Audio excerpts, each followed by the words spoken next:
Hey, you know what a girl need? No. What does a girl A need? girl need a trip to Skagway. A girl needs a trip to Skagway. You know what a A guy girl needs? does need a trip to Skagway.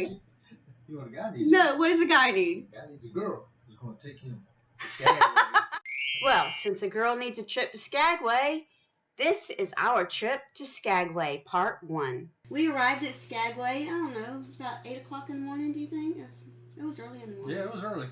And there was a long pier, and you can see in this photo that there were several cruise ships lined up. Skagway, Alaska is the gateway to the Great Yukon, the quickest route to the Klondike Gold Rush, but also the deadliest. What a great view of the cruise ships we got here. I mean, you're looking at the beautiful mountains, the sky, but you know, even the ships look somewhat more majestic here in Alaska, don't they? Yeah. So in 1923, Princess steamships were the first cruise line to tour Skagway. Since then, ships have commemorated their first voyages to Skagway by painting on solid granite rock wall that lines the dock. It's a bunch of really neat works of art, in my opinion. It's a step up from just plain graffiti, I think, as it's a historical document in a way. This is kind of the downtown Main Street, if you will, of Skagway. It's an easy walk from the ship. I pushed Chet in a wheelchair through the little town there.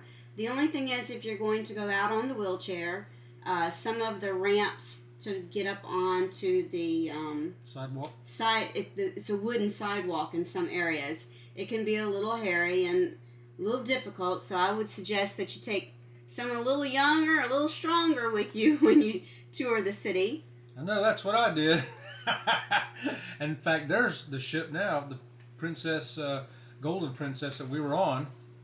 This is the White Pass Yukon train depot here. If you want to ride that Yukon White Express, this is where you can go to get a ticket. And some more shops downtown Skagway. The Golden North Hotel. How about that?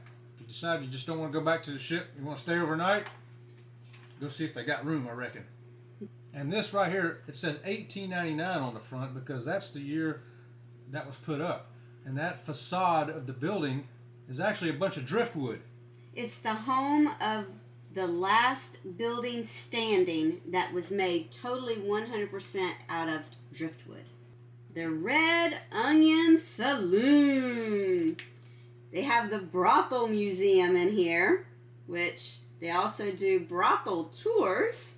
And there, if you can see, the sign in the window says brothel tours for $10. And it also says, our business is your pleasure. The story of Alaska's oldest Eagles Eyrie is almost as long as the history of Skagway. The town was founded in 1887 by Captain William Moore, an old steamboatman who homesteaded here with his son and envisioned a gold rush. It's the same building that the Days of 98 show is in. That's right.